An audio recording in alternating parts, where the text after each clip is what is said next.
Hello friends, कैसे हैं आप सब लोग। स्वागत है आप सभी का। आज हम देखेंगे साइंस का एक और नया टॉपिक जो है सरल मशीन। सरल मशीन के बारे में हम आज समझेंगे। अगर आप ध्यान से समझना चाहते हैं, सीखना चाहते हैं तो इस टॉपिक को आपको दोबारा से पढ़ने की जरूरत नहीं पड़ेगी। इसी में मैं आप सभी को अच्छे से सरल भाषा में समझा दूंगा, ठीक है। अगर चैनल पर आप नए हैं तो चैनल को सब्सक्राइब कर लीजिए, बेल आइकन को प्रेस कर लीजिए जिससे सभी वीडियो के नोटिफिकेशन आपको मिलते रहे। चलिए देखते हैं सरल मशीन क्या होता है। देखो, सरल मशीन वह यंत्र जो किसी भी कार्य को सरलता से, सुगमता से और तीव्र गति से संपन्न करने में हमारी सहायता करता है। वो यंत्र, वो उपकरण क्या कहलाता है? सरल मशीन कहलाता है। जैसे आपने देखा होगा, प्लास है, पेचकस है ना, और कैंची है ना, और क्या कहते हैं, और नींबू निचोड़ने की मशीन है, कूड़ा ढोने वाली गाड़ी है। ये सभी क्या है? अपनी सरल मशीन। इन सभी के बारे में हम एक एक करके सीखेंगे, चिंता ना करें। इस वीडियो में मैं आपको सब कुछ इसमें सिखा दूंगा सरल मशीन के बारे में।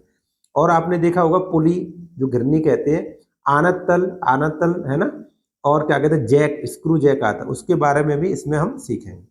चलिए देख लेते हैं आगे। साधारण यंत्र या सरल मशीन किसी व्यक्ति की सहायता कैसे करता है?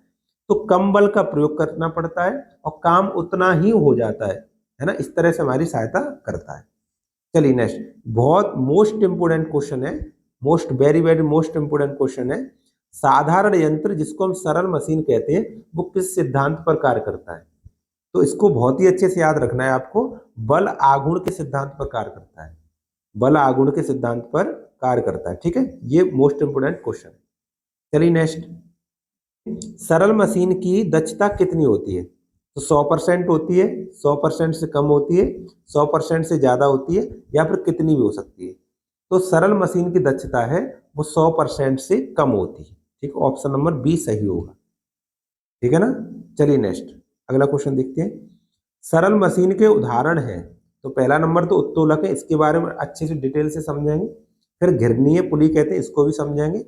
आनत तल है, इसको भी अच्छे से समझेंगे। स्क्रू जैक होता है, ये भी समझेंगे, ठीक है। तो ये सभी सरल मशीन के ही उदाहरण लिखे गए। तो ऑप्शन कौन सा सही हो जाएगा हमारा? उपरोक्त सभी, उपरोक्त सभी, ठीक है। चलिए नेक्स्ट क्वेश्चन। उत्तोलक कितने प्रकार के होते हैं? तो उत्तोलक 3 प्रकार के होते हैं। उत्तोलक कितने प्रकार के होते हैं? 3 प्रकार के होते हैं। अच्छे से समझ लीजिए, और तीनों को मैं बड़े गहराई से आपको समझा रहा हूं, ठीक है। एक बार में सीख जाएंगे। अगर आप समझना चाहते हैं तो एक बार में ही समझ जाएंगे।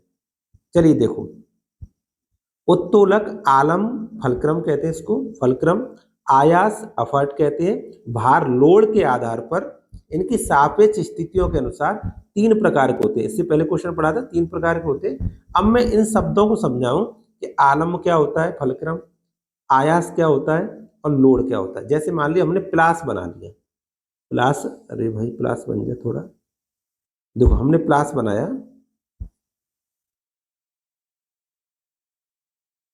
ये मैंने प्लास बनाया, सड़ासी सी बन गई पर प्लास है, समझ। ये देखो, यहाँ पर ये जोंट होता है जिसपे प्लास घूमता है। प्लास क्या करता है, इस पे यहाँ पे पेच लगा होता है, बोल्ट लगा होता है, जिसपे प्लास घूमता है। इसको फलक्रम कहते हैं, आलम कहते हैं, एफ कहते हैं, फलक्रम एफ कहते हैं, ठीक है। और यहाँ पर हम इधर क्या करते हैं, यहाँ पर दबाते हैं अपने हाथ से, हाथ से दबाते हैं, इसको इफर्ट कहते हैं, आयास, आयास। और यहाँ पर लोड, तार रखेंगे, तार को काटेंगे, कुछ भी रखेंगे वो लोड होगा, है ना। यहाँ पर रखेंगे लोड, उसको एल कहेंगे। तो एफ फलक्रम आलम, है ना, ई अफर्ट आयास, एल लोड, इस तरह से होता है। जहां पर ये हमारा सरल मशीन घूमेगा वो आलम कहलाएगा, और जहां पे हम ताकत लगाएंगे, बल लगाएंगे, वो अफर्ट कहलाएगा, ई। और जहां पर वस्तु को लोड रखा जाएगा वो एल कहलाएगा। तो इन्हीं तीनों के आधार पर उत्तोलक 3 प्रकार के होते हैं, ठीक है। इसको मैं शॉर्ट में याद करा रहा हूँ। इसको आप याद करेंगे, पहली लाइन में फली, F L E double L, F L E, F L E फली। तो जिसमें, जिस उत्तोलक में एफ बीच में होता है, एफ मतलब फलक्रम बीच में होता है, वो प्रथम श्रेणी के उत्तोलक कहलाते हैं। इसमें मैं शॉर्ट में लिखा हुआ है, देखो ये शॉर्ट में लिखा है, आगे भी लिखा हुआ है, तो बड़े अच्छे से समझ जाओगे। दूसरे प्रकार द्वितीय श्रेणी के उत्तोलक में लोड बीच में होता है, लोड बीच में होता है, ठीक है। और फलक्रम और अफाट बगल में होते हैं, मतलब इसके बीच में लोड होता है। और तीसरे प्रकार के उत्तोलक होते हैं, उसमें अफाट बीच में होता है, ठीक है ना। अब एक एक करके मैं आपको लेके चलता हूँ इसमें। प्रथम श्रेणी को उत्तोलक में देखो, जिसमें आलम, आलम मतलब एफ, भार व आयास के बीच होते हैं। भार मतलब लोड, आयास मतलब एफर्ट के बीच में होता है। तो यानी एफ बीच में होता है, देखो मैंने यहाँ पर संकेत में लिखा भी, एफ बीच में होता है, ठीक है ना। वो सभी क्या कहलाते हैं, प्रथम श्रेणी के उत्तोलक कहलाते हैं। अब आपको पहचानने में दिक्कत नहीं होगी। जैसे कैंची, जो कैंची आप ऐसे बनाओगे, कैंची ऐसे बनाओगे ऐसे करके, तो यहाँ पे ये आलम होगा बीच में, होगा कि नहीं होगा। और यहाँ पर कपड़े को काटोगे तो लोड हो गया, यहाँ पर आप हाथ से दबाओगे, हाथ से दबाओगे ना तो एफर्ट हो गया। तो बीच में कौन आया, फलक्रम आया कि नहीं आया, बीच में फलक्रम आया, आया ना। तो ये ऐसे उपकरण जिसमें बीच में जो घूमने वाला होता है फलक्रम, ठीक है, एक तरफ हम लोड लगाते हैं, एक तरफ एफर्ट लगाते हैं, एक तरफ लोड रखते हैं, वो सभी क्या कहलाते, प्रथम श्रेणी के उत्तोलक कहलाते हैं। आशा करते हैं समझ में आ गया होगा। मैंने आपको फली से याद कराया है, कैसे याद कराया है, फली से याद कराया है। तो इसमें एफ मध्य में आएगा, सबसे पहले क्या आएगा, एफ। तो प्रथम श्रेणी के उत्तोलक में एफ मध्य में आता है। जैसे कैंची है, झूला है, कील उखाड़ने वाला हथौड़ा है, प्लास, देखो प्लास भी आ गया, नेल कटर है, साइकिल का ब्रेक है, और डंडी वाला तराजू है। जो डंडी वाला पहले चलता था वो वाला तराजू, ये सभी प्रथम श्रेणी के उदाहरण है। क्वेश्चन इस तरह से आता है, इसमें से उदाहरणों में से 3-4 दे देगा, उसमें से एक नहीं होगा, तो पूछेगा इसमें प्रथम श्रेणी का उत्तोलक नहीं है, तो वो वाला आपको छांटना होगा। तो आपको उदाहरण अच्छे से याद रखनी है, परिभाषा एक बार को भूल जाओ कोई बात नहीं, लेकिन एग्जाम्पल बहुत अच्छे से याद रखनी है, ठीक है। आशा करते हैं समझ गए होंगे। चलो द्वितीय श्रेणी के उत्तोलक समझते हैं। द्वितीय श्रेणी के उत्तोलक को पहचानने के लिए मैं क्या क्या बताया, फली बताया था, है ना। फली में देखो दूसरे नंबर पर एल आ रहा है, यानी लोड बीच में होगा, जिसमें भार, भार मतलब लोड, आलम और आयास के बीच में होता है, उसको द्वितीय श्रेणी का उत्तोलक कहते हैं। जो मैंने संकेत में लिखा भी है, एल बीच में होता है, समझ में आ गया। जैसे सरौता है, कूड़ा ले जाने वाली पहिए, एक गाड़ी वाली पहिए, नींबू निचोड़ने वाली मशीन है, इसको मैं बना सकता हूँ। देखो थोड़ा सा बनाने का प्रयास करता हूँ। नींबू निचोड़ने की मशीन कुछ ऐसे होती है, ऐसे, यहाँ पर नींबू रखा जाता है, मतलब लोड बीच में आता है, यहाँ पर बोल्ट होता है, घूमता है, यानी फलक्रम होगा, और यहाँ से हम दबाते हैं, इसको क्या कहते हैं, एफर्ट कहते हैं। तो देखो एल बीच में आया कि नहीं आया, लोड बीच में आ गया ना। तो ये हमारे क्या कहलाएंगे, द्वितीय श्रेणी के उत्तोलक कहलाएंगे। मैं सभी का चित्र नहीं बना सकता इसमें, नहीं सबको समझा दूं आपको। एक कब्जे पर घूमने वाला दरवाजा, कब्जों पर घूमने वाला दरवाजा होता है, वो भी द्वितीय श्रेणी के उत्तोलक होते हैं। तम्बाकू काटने वाली मशीन है, ठीक है, नींबू निचोड़ने वाली मशीन है, ये सभी द्वितीय श्रेणी के उत्तोलक होते हैं। आपको उदाहरण सहित याद रखने हैं, एग्जाम्पल ज्यादा आते हैं इसके, समझ में आ रहा है ना। चलिए देखते हैं तृतीय श्रेणी के उत्तोलक। अब देखो मैंने आपको कैसे याद करा, फली से याद कराया था, फली से। तो तीसरे नंबर पे कौन है, ई, ई मतलब एफर्ट, ई एफर्ट बीच में होगा, जिसमें आयास, आयास मतलब एफर्ट, आलम, आलम मतलब एफ, भार मतलब लोड के बीच में होता है, मतलब ई बीच में होता है। देखो यहाँ पे मैंने संकेत में समझाया, एफर्ट बीच में होता है। जैसे चिमटा, चिमटा क्या होता है, देखो ऐसे चिमटा होता है, ऐसे चिमटा होता है, तो यहाँ पर तो घूमता है ये, तो ये तो घूमने वाला तो फलक्रम हो गया, ठीक है। यहाँ पर लोड रहता है, यहाँ पर पकड़ के कंडी कंडा हम उठाते हैं, तो ये तो लोड हो गया। और यहाँ पर दबाते हैं बीच में, दबाते मतलब एफर्ट हो गया, तो ई बीच में आया कि नहीं आया, देखो ई बीच में आ गया ना। तो ये कौन से श्रेणी के उत्तोलक होगा, तृतीय श्रेणी के उत्तोलक, ठीक है। जैसे चिमटा है, स्टेपलर है, जो लॉक ठोकने वाली मशीन होती है, मछली पकड़ने वाली छड़ है, मनुष्य का हाथ है, हमारा तुम्हारा जो हाथ होता है वो भी तृतीय श्रेणी के उत्तोलक में आता है। और किसान का हल है, जो पहले हल चलाते थे किसान लोग, अब तो ट्रैक्टर से चलता है, तो वो भी क्या है, तृतीय श्रेणी का उत्तोलक होता है, ठीक है ना। आशा करते हो उत्तोलक आप अच्छे से समझ गए होंगे। फिर भी कोई अगर डाउट रहता है तो आप दोबारा से वीडियो देख लीजिए, वहां पर क्लियर हो जाएगा, मैंने सब कुछ बता दिया है। या फिर आप कमेंट बॉक्स में मुझे बता दीजिए, द्वारा मैं आपको समझा दूंगा, ठीक है। चलिए नेक्स्ट, प्रथम श्रेणी के उत्तोलक का यांत्रिक लाभ क्या होता है, ये भी मोस्ट इंपोर्टेंट क्वेश्चन है। प्रथम श्रेणी के उत्तोलक, द्वितीय श्रेणी के उत्तोलक, तृतीय श्रेणी के उत्तोलक के तीनों के आपको यांत्रिक लाभ याद रखने, क्या रख लें, यांत्रिक लाभ। तीनों क्वेश्चनों को मैं एक एक करके बता देता हूँ।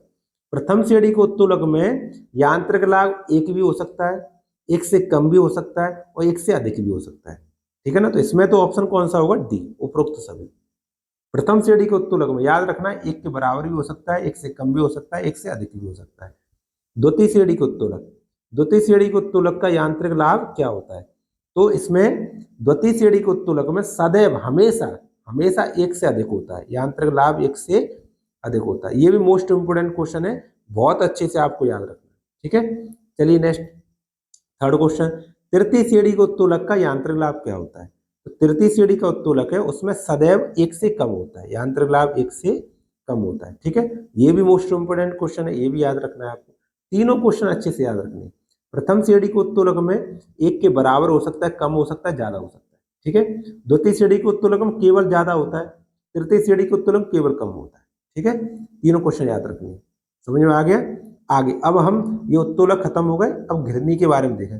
घिरनी आपने पुली देखी होगी या चक्की देखी, चक्की देखिए इंजन से चलती है और मोटर से चलती है, तो उसमें पुली चढ़ी होती है, पुली है ना। या फिर पानी कुएं से पानी खींचते थे तो वो जो घिरनी होती थी, तो वही घिरनी देखो ये बनी हुई है, ठीक है ना। समझ में आ रहा है कि नहीं। वस्तु को उठाने, भारी वस्तु को उठाने के लिए चैन कुप्पी होती है, वो घिरनी होती है उसमें, ठीक है ना। समझ में आ रहा है। तो घिरनी एक गोल रंब होता है जिससे मशीन की शक्ति एक जगह से दूसरी जगह पहुंचाई जाती है, ट्रांसफर की जाती है, ठीक है ना। समझ में आ गया ना, घिरनी क्या होती है, पुली। समझ में आ गया। चलिए नेक्स्ट, आनत तल। आनत तल, इंक्लाइंड प्लेन।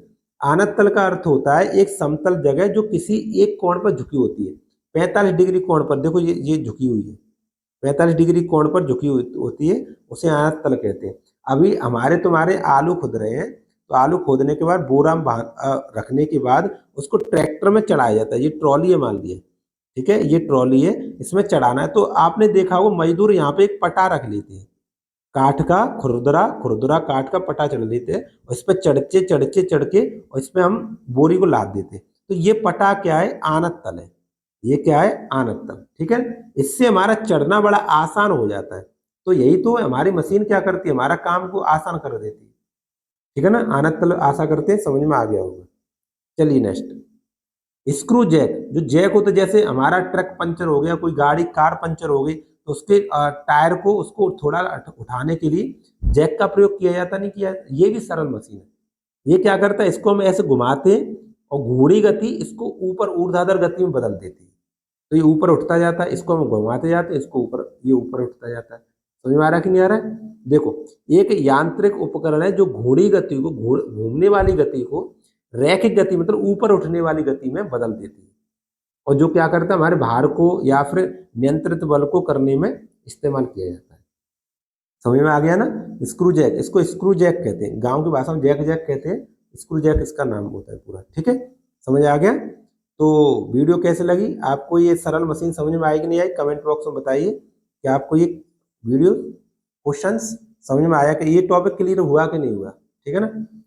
वीडियो देखने के लिए आप सभी का बहुत बहुत धन्यवाद। अगर चैनल पर नए, चैनल को सब्सक्राइब कर लीजिए, बेल आइकन को प्रेस कर लीजिए, सभी वीडियो नोटिफिकेशन आपको मिलते रहे। Thank you very much.